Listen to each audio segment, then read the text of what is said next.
शब्द ट्रिग्नोमेट्री दो ग्रीक शब्दों ट्रिग्नो तथा मैट्री से मिलकर बना है। ट्रिग्नो का अर्थ है तीन कोण और मैट्री का अर्थ है मापना, यानी किसी त्रिभुज के अंदर उसके तीन कोणों या उसकी तीन भुजाओं को मापना। ऋणात्मक व धनात्मक कोण। बच्चों, जो कोण अब तक हम बनाते आए थे वो धनात्मक कोण होते थे। जैसे 60 डिग्री का कोण बनाना है तो 60 डिग्री के कोण को हम इस तरह से बनाते थे। जब अंतिम भुजा का घुमाव प्रारंभिक भुजा से एंटी क्लॉकवाइज डायरेक्शन में होगा तो वो कोण धनात्मक होगा, यानी पॉजिटिव कोण होगा। और जब अंतिम भुजा का घुमाव प्रारंभिक भुजा से क्लॉकवाइज डायरेक्शन में होगा तो वो ऋणात्मक कोण होगा। कोणों को मापने की पद्धतियां व इनमें संबंध। डिग्री माप। इस पद्धति में कोण को डिग्री में मापते हैं, इसे x डिग्री से लिखते हैं। बच्चों, जो कोण अब तक हम मापते आए थे वो डिग्री में मापते थे, 45 डिग्री, 60 डिग्री, 70 डिग्री इत्यादि। अब हम डिग्री को मिनट में तथा मिनट को सेकंड में विभाजित करेंगे। जैसे 1 डिग्री में 60 मिनट और 1 मिनट में 60 सेकंड लेके चलेंगे। जैसे 1 सेंटीमीटर में 10 mm होते हैं, 1 सेंटीमीटर के 10 भाग 10 mm होते हैं, उसी तरह से 1 डिग्री को हम आगे 60 भागों में विभाजित करेंगे। उन भागों को हम 60 मिनट बोल लेंगे। मिनट को हम लोग 60 डैश से लिखेंगे। वह 1 मिनट को और आगे हम 60 भागों में विभाजित करेंगे, वो 1 मिनट बराबर 60 सेकंड बोलेंगे। कोणों को मापने की दूसरी पद्धति है रेडियन माप। रेडियन माप में कोणों को रेडियन में मापेंगे, इसे वृत्तीय पद्धति भी कहते हैं। इसे 2 पाई रेडियन, पाई रेडियन इत्यादि से लिखते हैं। डिग्री तथा रेडियन के मध्य संबंध। बच्चों, हमने कोणों को मापने की दो पद्धतियां देखी, डिग्री माप व रेडियन माप। अब डिग्री माप और रेडियन माप में क्या संबंध है, या डिग्री माप को रेडियन माप में कैसे बदलेंगे और रेडियन माप को डिग्री में कैसे बदलेंगे, इसको हमने यहाँ पर देखना है। अगर किसी वृत्त की लंबाई यानी कि वृत्त की कुल परिधि 2 पाई r, परिधि अगर वृत्त की परिधि के बराबर वृत्त की चाप ले लें तो कुल जो कोण यहाँ बनेगा वो 360 डिग्री का कोण बनेगा। 360 डिग्री के कोण को हम 2 पाई रेडियन के बराबर लेके चलते हैं। अगर हम इसको दोनों तरफ 2 से भाग करेंगे तो मेरे पास पाई रेडियन बराबर 180 डिग्री आ जाएगा। और इसी तरह से जब हम इसको 2 से दोबारा विभाजित करेंगे तो 90 डिग्री बराबर पाई बटे 2 रेडियन आ जाएगा।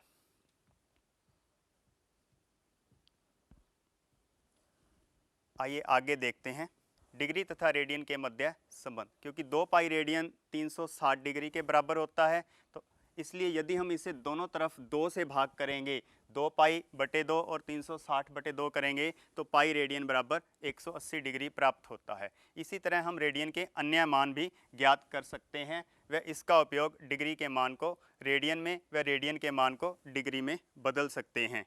कुछ सामान्य कोणों के डिग्री माप तथा उनके रेडियन माप निम्नलिखित सारणी में दिए गए हैं। जैसे पाई बटे 6 रेडियन जो है वो 30 डिग्री के बराबर होता है, पाई बटे 4 जो है वो 45 डिग्री के बराबर आएगा, और पाई बटे 3 जो है वो 60 डिग्री के बराबर आएगा, पाई बटे 2 90 डिग्री के बराबर आएगा इत्यादि। यहाँ पर जब हमने किसी डिग्री माप को रेडियन में बदलना है, डिग्री माप को रेडियन में बदलना है तो डिग्री माप गुना पाई बटे 180 करेंगे तो वो रेडियन के बराबर आएगा। और यदि किसी रेडियन माप को डिग्री में बदलना है तो रेडियन माप को 180 बटे पाई से गुना करेंगे तो वो डिग्री माप के बराबर आएगा। आइए इसे हम एक प्रश्न से समझते हैं। प्रश्न नंबर 1 भाग 2, -47 डिग्री 30 डैश डिग्री को रेडियन माप में बदलिए। -47 डिग्री 30 डैश बराबर -47.5 डिग्री होगा। तो 180 डिग्री बराबर पाई रेडियन,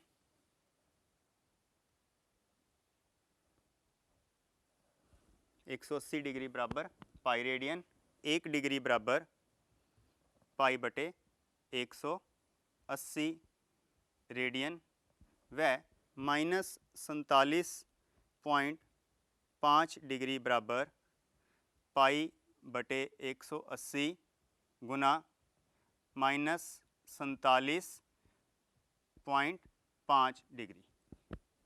बच्चों इसको काटोगे तो -19 पाई बटे 72 रेडियन आएगा।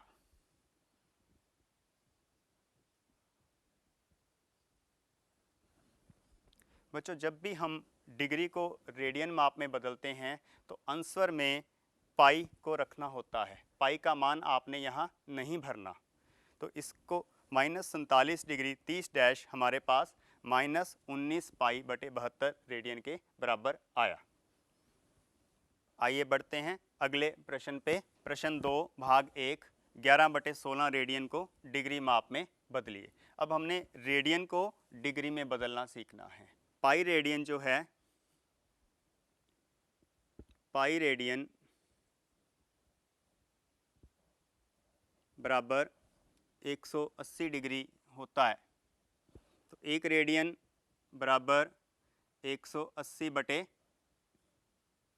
पाई डिग्री होगा व 11 बटे 16 रेडियन बराबर 180 बटे पाई गुना 11 बटे 16 होगा। बच्चों यहाँ पे पाई का मान 22 बटे 7 भरेंगे।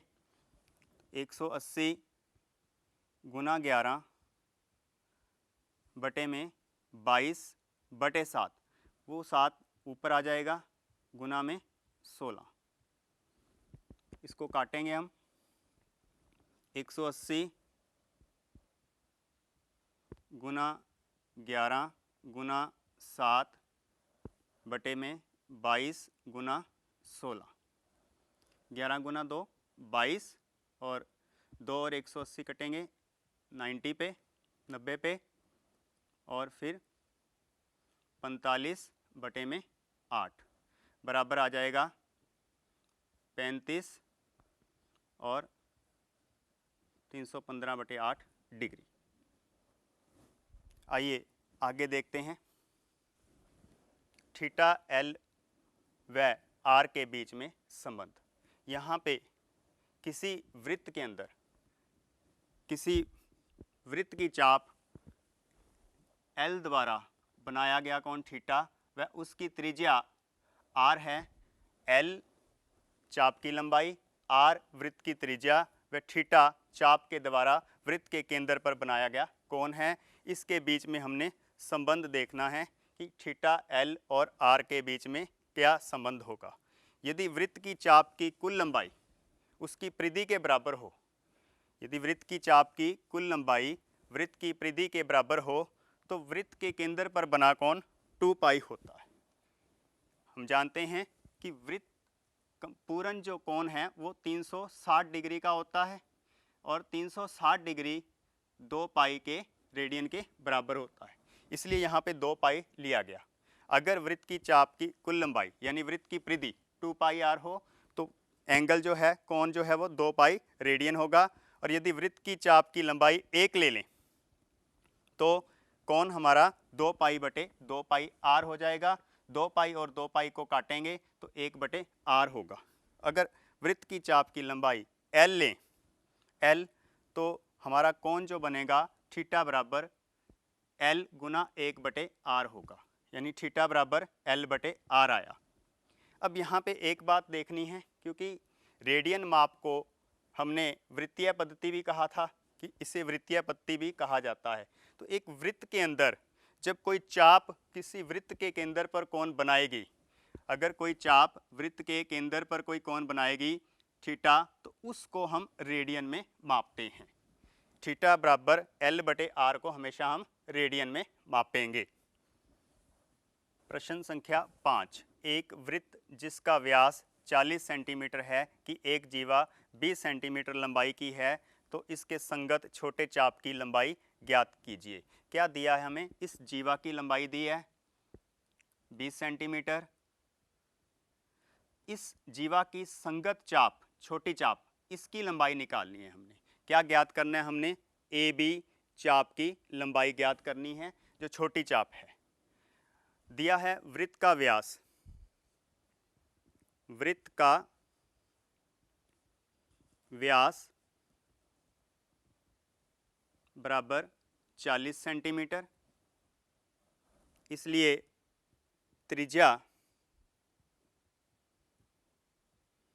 बराबर हो जाएगी 40/2 बराबर 20 सेंटीमीटर। इसलिए हमारे पास त्रिज्या OA बराबर OB बराबर AB 20 सेंटीमीटर जो हमें दिया हुआ है वो आ गया। तो त्रिभुज OAB में, त्रिभुज OAB में उसकी तीनों भुजाएं बराबर आ गई। त्रिभुज OAB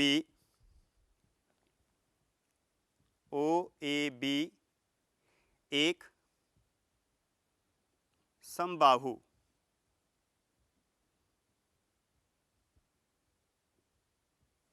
त्रिभुज है।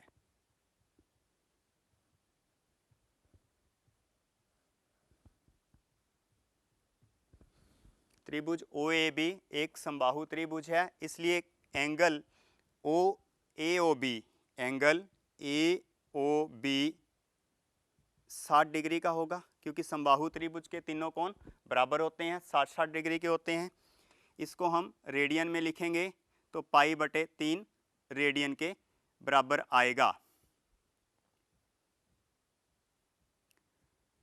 अब हम थीटा इक्वल टू L/r का प्रयोग करेंगे। यहाँ पे हमने L का मान ज्ञात करना है, AB का मान ज्ञात करना है, तो L बराबर R गुना थीटा हो जाएगा। R का मान है 20 सेंटीमीटर और थीटा का मान था π/3 रेडियन। 20 गुना पाई का मान भरेंगे 22/7, इसको सॉल्व करोगे बच्चों तो आएगा 440/21 सेंटीमीटर। एक बार फिर से देख लें, क्या दिया हुआ था हमें? जीवा की लंबाई दे रखी थी 20 centimetre, AB equal to 20 centimetre और वृत्त का व्यास दिया हुआ था 40 सेंटीमीटर। वृत्त के व्यास से हमारे पास त्रिज्या आ गई, त्रिज्या बराबर 40/2 20 सेंटीमीटर आ गई। तो हमने ये देखा कि इस त्रिभुज OAB में ये भी 20 है, ये भी 20 है और ये भी 20 है। जब तीनों भुजाएं उसकी बराबर आ गई तो वो एक समबाहु त्रिभुज बन गई। समबाहु त्रिभुज में तीनों कोण बराबर होते हैं, इसलिए जो केंद्र पर बना कोण थीटा वो हमारे पास 60 डिग्री का आया, 60 डिग्री का आया। लेकिन हमने इसको रेडियन में बदला। रेडियन में क्यों बदला? क्योंकि वृत्त के अंदर जब भी हम इस फॉर्मूले का प्रयोग करेंगे तो उसको हमने रेडियन में बदलना होगा। तो थीटा को हमने रेडियन में बदला, π/3 रेडियन। हमने L का मान निकालना था, L बराबर R थीटा। R का मान भरेंगे 20 और थीटा का मान भरेंगे π/3। अब पाई का मान 22/7 फिर भरना है, तो इसको गुना करेंगे, 22 गुना 20 बराबर 440 बटे में 3 गुना 7 बराबर 21। तो 440/21 सेंटीमीटर हमारा उत्तर आया।